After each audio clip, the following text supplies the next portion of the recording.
2024-25 অর্থ বছরের বাজেট নিয়ে সাধারণ মানুষের ভাবনা তুলে ধরতে রাজধানী থেকে এবং রাজধানীর বাইরে বন্দরনগরী চট্টগ্রাম থেকে যুক্ত হচ্ছেন আমাদের সহকর্মীরা। রাজধানী ঢাকা থেকে যুক্ত করতে চাই সহকর্মী আফরিন আনোয়ারকে, এবং সেই সাথে চট্টগ্রাম থেকে আছেন মাসুদুল হক। আমরা প্রথমে যেতে চাই আফরিনের কাছে। আফরিন, প্রতি বছরই বাজেট ঘোষণার আগে সাধারণ মানুষের মধ্যে এক ধরনের উদ্বেগ থাকে দ্রব্যমূল্য বৃদ্ধি এবং নানা বিষয়ে। এবছর যেহেতু সরকার অর্থমন্ত্রীও বারবারই বলেছেন জনসাধারণকে স্বস্তি দেওয়ার চেষ্টা থাকবে বাজেটে, কি প্রত্যাশা করছেন মানুষ আসলে?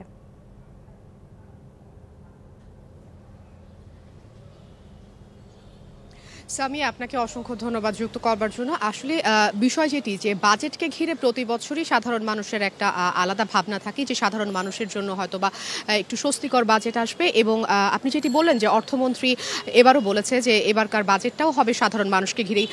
কিন্তু সাধারণ মানুষের যেটা কথা যে প্রতি বছর আসলে যেই বাজেট হয় সেই বাজেটে সাধারণ মানুষকে স্বস্তি দেওয়ার লক্ষ্য থাকলেও শেষ পর্যন্ত কিন্তু সেই লক্ষ্য আর বাস্তবায়িত হয় না, যেটার প্রভাব আসলে কাঁচা বাজারে গেলে তারা দেখতে পায়, যেটার প্রভাব আসলে যেই বিদ্যুৎ বিল এবং হচ্ছে গ্যাস বিল, পানির বিল, এই ইউটিলিটি সার্ভিসগুলো দেওয়ার ক্ষেত্রে তারা বুঝতে পারে আসলে গণপরিবহনে যখন ভাড়া বাড়ে সেই বিষয়গুলোতে। সাধারণ মানুষের সাথে আমার কথা হয়েছে, তারা আসলে যেটা বলছেন যে বাজেট আসলে যাতে তাদের যে নিত্য প্রয়োজনীয় চাহিদা সেটা যাতে একটু নিজেদের সহনশীলতার মধ্যে আসে, আয়সীমার ভেতরে আসে। একটু কথা বলবো আমি তাদের সাথে। আজকে যেহেতু আসলে 2024-25 অর্থ বছরের বাজেট সংসদে আর কিছুক্ষণ পরেই উত্থাপিত হবে, কি ধরনের বাজেট আসলে একজন সাধারণ মানুষ হিসাবে আপনি দেখতে চান? আমরা তো চাই ভালো সাধারণ দেখার জন্য। যে জিনিসের দামপত্র বাড়তি, আর আমাদের সবই তো লুটপাট করা খায়। সরকারি জমি যারা, সরকারি লোকজন যারা, সবই তো লুটপাট করা খায়। আমাদের দামের কোনো সিস্টেমই নেই, যে কোনো একটা সিস্টেমে আসতে হবে। একটু জানাবেন যে আসলে কি ধরনের বাজেট চান? বেলা 3টায় সংসদে উত্থাপিত হবে 2024-25 অর্থ বছর। আমরা যেমন সাধারণ মানুষ খাইয়া বাঁচতে পারি, আমরা গরিব মানুষ। আর আরেকটা বিষয় হলো সরকারি প্রতিষ্ঠানগুলোতে যে পরিমাণ লুটপাট হচ্ছে দেশে, এমন লুটপাট যেটা মানে আপনার বলার মতো না। আমি একজন সরকারি কর্মচারী, আপনার হাজার হাজার কোটি টাকা লুটপাট, কোনো মানুষ কেউ কিছু বলে না, মানে ডরে কেউ কিছু ভয় কিছু বলে না। বললে আমি যদি বলি আমার এই চাকরি যাবো আজকে।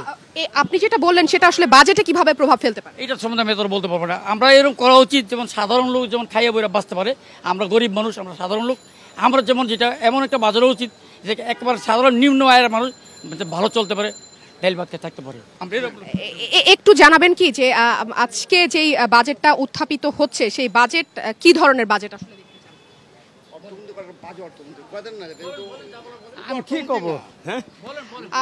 আসলে আপনি যেটা যেমনটা দেখছিলেন যে সাধারণ মানুষের কথা একটাই যে বাজেটের দৈর্ঘ্য কত বড় বা কত ছোট সেটা আসলে তাদের জানার বিষয় না। তারা যেটি চান যে দ্রব্যমূল্য যাতে নিজেদের নিয়ন্ত্রণে থাকে, ডলারের যে সংকট আছে সেটি যাতে আমরা সমাধান করতে পারি, এবং মূল্যস্ফীতির যে চাপটা আছে এবং করের যে চাপটা আরও পড়তে যাচ্ছে সামনের দিকে সেটা থেকে যাতে সাধারণ মানুষ একটু স্বস্তি পায়, সেই ধরনের একটা সুন্দর স্বস্তিদায়ক বাজেট সাধারণ মানুষ প্রত্যাশা করছে। সামিয়া, ফিরবো স্টুডিওতে আপনার কাছে। নিশ্চয়ই সাধারণ মানুষের সেই প্রত্যাশার প্রতিফলন ঘটবে বাজেটে। আমরা এবার চলে যেতে চাই রাজধানীর বাইরে। বন্দরনগরী চট্টগ্রাম থেকে আছেন আমাদের সহকর্মী মাসুদুল হক। মাসুদ, আমরা রাজধানীবাসীর প্রত্যাশার কথা জানছিলাম, একটু বন্দরনগরীর বাসিন্দারা কি বলছেন বাজেট সম্পর্কে জানাবেন।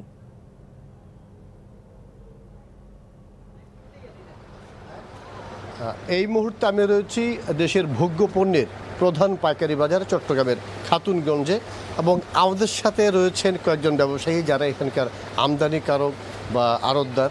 এবং আপনারা জানেন যে আর অল্প কিছুক্ষণ পরেই বাজেট ঘোষণা করা হবে। আসলে এই বাজেট নিয়ে ব্যবসায়ীরা কী ভাবছেন একটু সরাসরি তাদের কাছে আসতে চাই। আপনি তো জানেন আজকে বাজেট ঘোষণা করা হবে, আপনারা তো এখানকার ব্যবসায়ী, দীর্ঘদিন ধরে ব্যবসায়ী আছেন, আপনি কী ধরনের বাজেট চান? জাতির জনক বঙ্গবন্ধু কন্যা সফল প্রধানমন্ত্রী শেখ হাসিনার সরকারের ৪র্থতম মেয়াদে আজকের প্রথম বাজেট ঘোষণা করবেন অর্থমন্ত্রী। কিছুক্ষণ পরেই বাজেট ঘোষণা হবে। এই বাজেটে আমি চাচ্ছি উন্নয়ন, সমৃদ্ধি এবং সুন্দর এবং বাস্তবমুখী বাজেট হয়, যাতে এই চট্টগ্রামের বাণিজ্যিক রাজধানী হিসেবে খ্যাত খাতুনগঞ্জ ব্যবসায়ীরা তাদের সুন্দরভাবে যাতে ব্যবসা করতে পারে এবং বাংলাদেশের যে সুনাম সেটা অক্ষুণ্ণ রাখতে পারে। সেজন্য আওয়ামী লীগ সরকার বিগত বছরগুলোতে তাদের সরকারের উন্নয়নের অংশ হিসাবে এই খাতুনগঞ্জ যাতে ব্যবসায়ীরা যাতে সুন্দরমুখী বাজেটের সাধুবাদ জানাই, আমরা এটাই কামনা করছি। আপনাকে ধন্যবাদ। একটু আসতে হচ্ছে একজনের কাছে, আপনি যদি বলতেন আপনি কী ধরনের বাজেট চান যদি বলতেন একটু। বাজেট চাচ্ছি ব্যবসায়িক বান্ধব বাজেট। অবশ্যই এটা যদি ওই বাজেট হয় গরিব মারা বাজেট, এই বাজেট জনগণ প্রত্যাখ্যান করবে এবং দ্রব্যমূল্য সহ নিত্য প্রয়োজনীয় সব নাবিক শ্বাস এই মুহূর্তে দেশে দ্রব্যমূল্য সহ দেশের সর্বকিছু এখন নাবিশ্বাস, জনগণ এই বাজেট প্রত্যাখ্যান করছে। আপনাকে ধন্যবাদ আমার যুক্ত হওয়ার জন্য।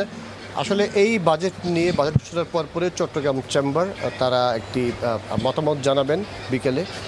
সে সময় হয়তো আমরা আপনাদেরকে এই বাজেট নিয়ে চট্টগ্রামের ব্যবসায়ীরা এবং সাধারণ মানুষ কী ভাবছে সেসব হয়তো আরও আপডেট খবর আমরা জানাতে পারবো। এই ছিল আমার কাছে চট্টগ্রাম থেকে খবরাখবর। মাসুদুল হক, ধন্যবাদ আমাদের সাথে যুক্ত হবার জন্য। নগদে 500 টাকা বা তার বেশি পেমেন্টে পেতে পারেন ঢাকায় জমিসহ 20 কোটি টাকার পুরস্কার।